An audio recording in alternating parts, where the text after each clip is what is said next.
উপরাষ্ট্রপতি পদ থেকে ধনখড় কেন পদত্যাগ করলেন এ নিয়ে বিরোধীরা প্রশ্ন তুলেছে। রাজনৈতিক মহলে জল্পনা, নরেন্দ্র মোদী চাননি বলেই জোর করে পদত্যাগ করানো হয়েছে ধনখড়কে। এবার সেই দাবি আরো জোরদার হতে চলেছে। উপরাষ্ট্রপতি পদকে হাতিয়ার করে মহিলা ভোট ও সংখ্যালঘু ভোট, এই দুই পাখিকে এক ঢিলে মারতে চাইছে কি মোদী? শোনা যাচ্ছে উপরাষ্ট্রপতি পদে মোদীর পছন্দ মহিলা বা সংখ্যালঘু প্রার্থী। এরই সঙ্গে মনে রাখতে হবে, ভারতে কোনো মহিলা কিন্তু এখনো পর্যন্ত উপরাষ্ট্রপতি পদে বসেননি। এনডিএ ও ইন্ডিয়া দু তরফে প্রার্থী বাছাই প্রায় চূড়ান্ত। এরই মধ্যে নতুন জল্পনা শুরু হয়েছে। উপরাষ্ট্রপতি পদে কি লড়াই হবে দুই যুযুধান মহিলা বা মুসলিম মুখে? এমনই জল্পনা রাজনৈতিক মহলে। শোনা যাচ্ছে এনডিএ এবং ইন্ডিয়া দুপক্ষই উপরাষ্ট্রপতি পদে প্রার্থী হিসেবে উপযুক্ত মহিলা অথবা মুসলিম মুখ খুঁজে চলেছে।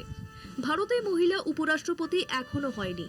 উপরাষ্ট্রপতি নির্বাচন যত এগিয়ে আসছে ততই বিজেপি তথা এনডিএ এবং ইন্ডিয়া জোটের প্রার্থী কে হবেন তা নিয়ে তুঙ্গে উঠেছে চর্চা। দিল্লিতে রাহুল গান্ধীর নতুন বাসভবনে বৃহস্পতিবার ইন্ডিয়া জোটের নৈশভোজের আসরে প্রার্থী নিয়ে চূড়ান্ত আলোচনা হয়। ইন্ডিয়া জোটের শরিক প্রায় সব নেতাই রাহুলের বাড়িতে হাজির ছিলেন। জানা গিয়েছে প্রার্থীর নাম নিয়ে সন্তোষজনক কথাবার্তাই হয়েছে। এদিকে এনডিএ শিবিরে জোরদার চর্চা চলছে। উপরাষ্ট্রপতি নির্বাচনে প্রার্থী নিয়ে জবরদস্ত চমক দিতে পারেন নরেন্দ্র মোদী। সূত্রের খবর, প্রাথমিকভাবে মহিলা অথবা মুসলিম প্রার্থীর কথা ভাবছে এনডিএ শিবির। এই নির্বাচনে মুসলিম প্রার্থী করার সম্ভাবনা প্রবল। কৌশলগত কারণে বিজেপির শীর্ষ মহল এতে আপত্তি করবে না, কারণ বিরোধীরা উপরাষ্ট্রপতি নির্বাচনে প্রার্থী দিলে তারা যে মুসলিম প্রার্থীর বিরোধিতা করছে এই বার্তা দেওয়া যাবে। এনডিএর তরফে মহিলা প্রার্থী দেওয়ার সম্ভাবনাও উজ্জ্বল। এখানেও নরেন্দ্র মোদী মাস্টার স্ট্রোকে মাত করে দিতে পারেন বিরোধীদের। তাছাড়া দিন কয়েক আগে হঠাৎই নরেন্দ্র মোদীর সঙ্গে বসুন্ধরা রাজে সিন্ধিয়ার 20 মিনিটের এক বৈঠক হয়েছে।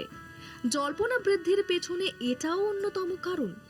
শোনা যাচ্ছে 2029 সালের পর মহিলা সংরক্ষণ বিল পাশ হওয়ার সময় রাষ্ট্রপতি এবং উপরাষ্ট্রপতি দুজনই মহিলা হন। এই বার্তাও দিতে পারেন মোদী। বর্তমানে কেন্দ্রীয় মন্ত্রিসভায় কোনো মুসলিম সদস্য নেই। স্বাধীনতার পর এমন ঘটনা এই প্রথম। মোদীর ক্যাবিনেটে মুখতার আব্বাস নকভি হলেন শেষ মুসলিম মুখ। সংখ্যালঘু বিষয়ক মন্ত্রী ছিলেন। 2022 সালে রাজ্যসভার সদস্যপদ শেষ হওয়ার পর পদত্যাগ করেন। তারপর থেকে কোনো মুসলিম মন্ত্রী শপথ নেননি।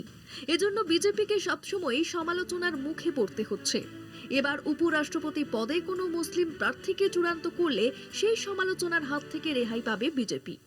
কংগ্রেস বা ইন্ডিয়া জোট মুসলিম বা ওবিসি প্রার্থী মনোনীত করার বিষয়ে আলোচনা চলছে, তবে কোনো চূড়ান্ত সিদ্ধান্ত এখনো হয়নি। নির্বাচনের দিন যতই এগিয়ে আসছে ততই এনডিএ বা ইন্ডিয়া জোটের প্রার্থী কে হবেন তা নিয়ে জল্পনা বাড়ছে। তবে আজকালের মধ্যেই চূড়ান্ত হয়ে যাবে দেশের উপরাষ্ট্রপতি হওয়ার দৌড়ে কারা রয়েছেন তাদের নাম। কলকাতা টিভি।